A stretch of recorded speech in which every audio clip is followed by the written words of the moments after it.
복잡한 내용 다 빼고 그래서 종부세가 얼마가 올랐고 얼마를 내야 하느냐가 중요한 건데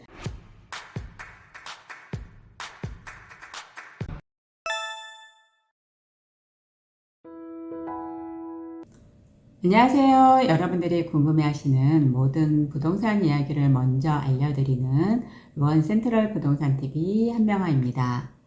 11월 항상 이맘때가 되면 가장 이슈화되고 있는 게 종부세인데요. 앞으로 며칠 뒤 22일에 종부세 고지서를 발송한다고 합니다. 그래서 11월이 되면 빠지지 않고 종부세에 대한 기사가 나옵니다.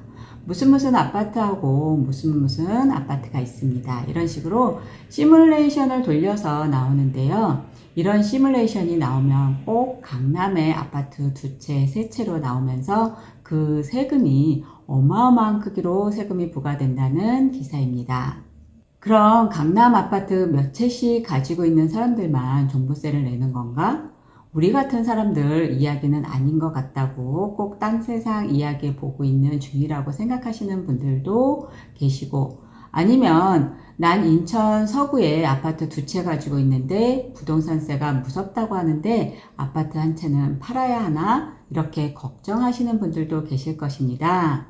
아니면 지금 아파트를 사고 싶은 분들도 계시고 지금 꼭 주택이 필요하신 분들도 계실 건데, 요 며칠 종부세 고지서가 과하게 나와서 곧 매물로 연결되고 금리 인상과 대출 규제로 주택 가격이 하락할 것이라고 매스컴에서 다루다 보니 좀 더 있다가 아파트 가격이 떨어지면 매수해야 하나를 고민하고 계신 분들이 있으실 거예요. 여기서 잠깐 요즘 부동산 시장의 분위기를 말씀드리면 거래 절벽이 맞습니다. 정부의 대출 규제와 금리 인상 등 이딴 규제로 매수자는 급매물을 찾으면서 좀 저렴해지면 매수하려고 합니다. 이제 곧 받게 될 종부세 고지서로 12월이면 종부세를 납부해야 하니까 종부세 고지서 받고 매물이 나올 것이라고 관망하는 뉴스도 나오고 있으니 좀 더 기다려보자라는 생각인 것 같습니다. 하지만 종부세는 우리가 이미 알고 있는 악재입니다. 우리가 알고 있듯이 이미 드러난 악재는 악재가 아닙니다. 종부세가 무서운 매도자들은 이미 모두 매도를 했을 거고 아니면 자녀에게 이미 증여를 했을 것입니다. 그리고 실제로 내야 할 종부세보다 시세 차익에 따른 양도세를 감내하기는 너무나도 크기 때문에 종부세로 인한 급매물이 나오기는 좀 어려울 듯 합니다. 여기에 종부세가 매물로 나오기 어려운 데는 또 대선이 한몫을 하고 있습니다. 하여 매수를 생각해 보셨다면 오히려 지금처럼 거래가 좀 뜸한 시기에 좀 더 매력 있는 아파트를 좀 더 좋은 가격으로 골라서 매수할 수 있는 타이밍이라고 보여집니다. 그럼 이달 22일에 발송하여 12월 1일부터 15일까지 납부해야 한다는 종부세는 무엇이며, 우리같이 수도권에 집이 2채, 3채 정도면 종부세가 중과되어 굉장히 많이 나온다는데 과연 얼마 정도가 나오게 되는지 이마저도 좀 줄이고 싶으면 어떤 방법으로 절세를 하면 좋은지에 대해서 몇 가지 말씀드려 볼까 합니다. 부동산으로 나오는 세금은 취득할 때 취득세, 보유할 때 보유세, 매도할 때 양도세 이렇게 있습니다. 종부세는 재산세와 같이 주택이든 상가든 토지든 부동산을 보유하게 되면 납부하는 보유세입니다.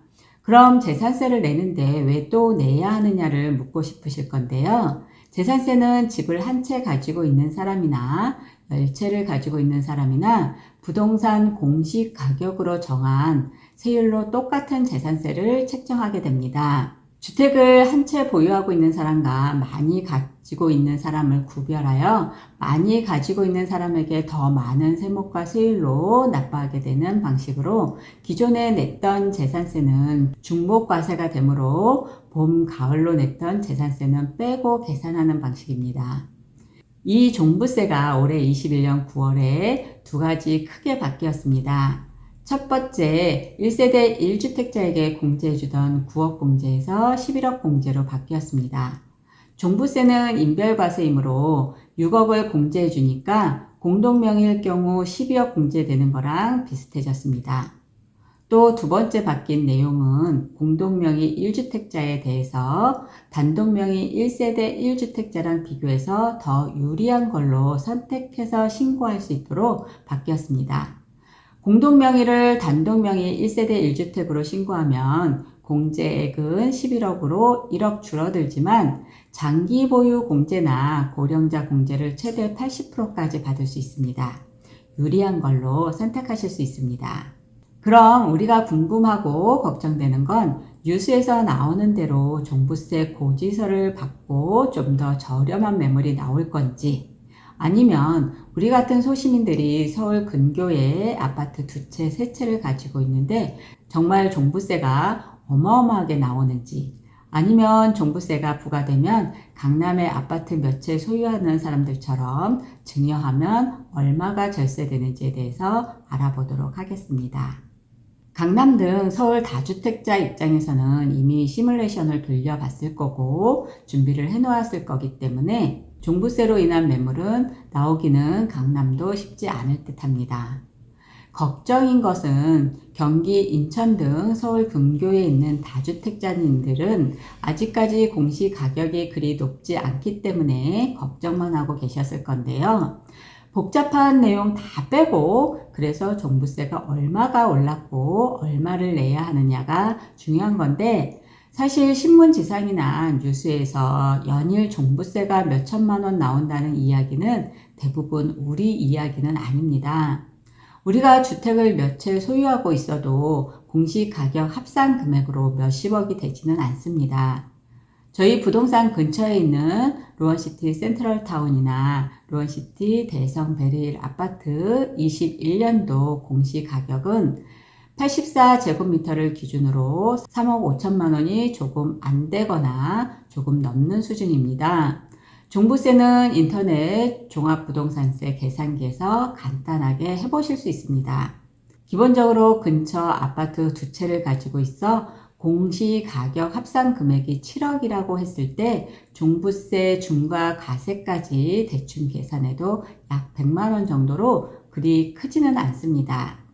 만약 3채를 가지고 있다고 하면 전체가 10억이 넘기 때문에 중과까지 계산이 들어가면 600만 원이 넘게 많이 나오지만, 이마저도 부부 공동명의로 명의를 바꾼다면 종부세는 1인당 6억씩 공제 12억이 되므로 종부세는 한 푼도 나오지 않습니다.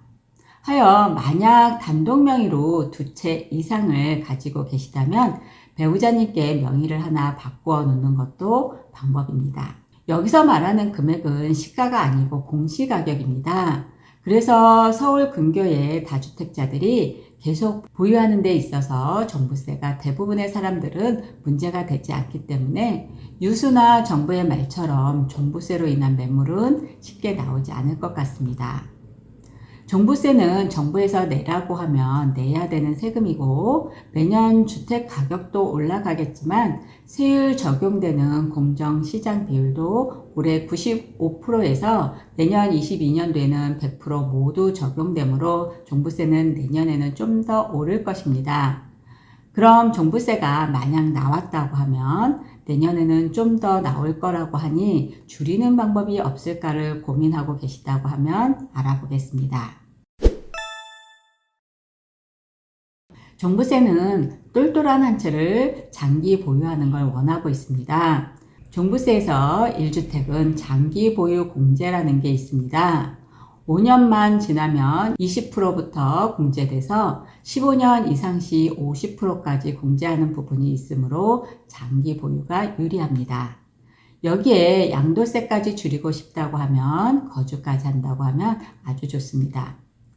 그렇다면 내가 다주택자이면서 공시가격으로 6억이 넘는다고 하면 어떻게 할 수 있을까요? 매도는 양도세가 너무 크므로 고려 대상이 아니라고 한다면 증여를 생각해 보실 수 있습니다. 배우자에게 증여를 한다고 했을 때 6억을 공제해 주니까 현재 시가 10억짜리 아파트를 배우자님께 양도했을 때 과세 표준은 4억입니다. 증여세는 약 6,800만 원 정도 나올 거고 증여 취득세는 공시가격으로 나오니까 공시가격을 6억으로 잡았을 때 조정지역 두 채면 8% 해서 4,800만 원, 세 채면 12% 해서 7,200만 원 나옵니다. 조정 2주택일 경우 증여세하고 증여 취득세하고 모두 합한 금액이 1억 1,600만 원이고 조정 3주택이면 1억 4천만 원 정도 나온다는 얘기입니다. 이를 만약 매도해서 양도세하고 비교해 본다고 하면 양도 차액이 5억에 사서 10억에 파는 거라고 가정했을 때 조정 2주택이면 2억 7천만 원 정도, 조정 3주택이면 3억 5천만 원 정도 내게 됩니다. 증여하고 양도를 비교해서 세금이 절반 이하라는 걸 확인해 볼 수 있습니다. 증여를 고려하실 때 가장 많이 절세할 수 있는 방법으로는 배우자 증여니까 고려해 보실 만합니다. 하지만 자녀에게 증여할 때는 공제액이 작아서 절세 효과가 그리 많은 편은 아닙니다. 하지만 자녀가 2명일 경우 자녀 2명에게 절반씩 공동 명의로 증여한다고 하면 이보다 더 절세 효과가 있습니다. 또 다른 증여 절세로는 부담보 증여가 있습니다. 전세 보증금이나 주택담보대출 같은 담보나 부채를 포함하여 물려주는 것을 말합니다. 부담보 증여를 한다는 것은 부채를 증여받는 자, 즉 자녀가 실제로 부채를 인수하는 것을 말합니다. 그래서 해당 부채를 증여자인 부모님이 대신 갚아주면 안 됩니다. 부채를 무조건 자녀가 갚아야 한다는 얘기입니다. 국세청에서는 부담보 증여 시 증여받은 자가 인수한 부채에 대해서 사후관리를 한다고 합니다. 이렇게 종부세가 부담이 되고 양도세는 고려 대상이 아니라고 한다면 증여를 생각해 볼 수 있는데요. 여기서 유의할 점은 증여 취득세를 부모님께서 대신 납부하게 된다고 하면 그 부분도 증여 금액에 포함되니까 계산 실익을 따질 때는 증여 취득세까지 고려해서 계산에 넣어야 합니다. 그리고 증여받은 후에 한 가지 조심해야 할 부분이 있습니다. 증여받고 5년 안에 양도한다고 하면 맨 처음 증여자가 취득한 취득가로 양도세를 납부해야 합니다. 그러니 증여하고 꼭 5년이 지난 후에 양도해야 합니다. 그리고 증여가 양도보다 좋은 점은 증여세는 연부연납제도라는 게 있습니다. 5년 동안 증여세를 나눠서 납부할 수 있습니다. 이자율도 1.2%로 부담되지 않는 이자로 나눠낼 수 있다고 하니 이 또한 유리한 점입니다. 이렇게 종부세나 증여에 대해서 강남의 아파트 몇 채 소유하신 분들의 이야기가 아니라 우리 근처에 우리 같은 소시민들의 종부세 이야기를 해보았습니다. 우리 부동산이 있는 인천이나 수도권에 사시는 분들은 대부분 연일 뉴스에서 나오는 것처럼 종부세를 너무 걱정 안 하셔도 될 듯 합니다. 하지만 다주택인데 단독으로 명의가 되어 있다고 하면 증여를 좀 고려해 보실 만한 것 같습니다. 이상으로 이슈가 되고 있는 부동산 이야기를 우리의 입장에서 고객님들과 같이 생각해 보고 이야기를 해드리는 루원 센트럴 부동산 TV 한명하였습니다. 감사합니다.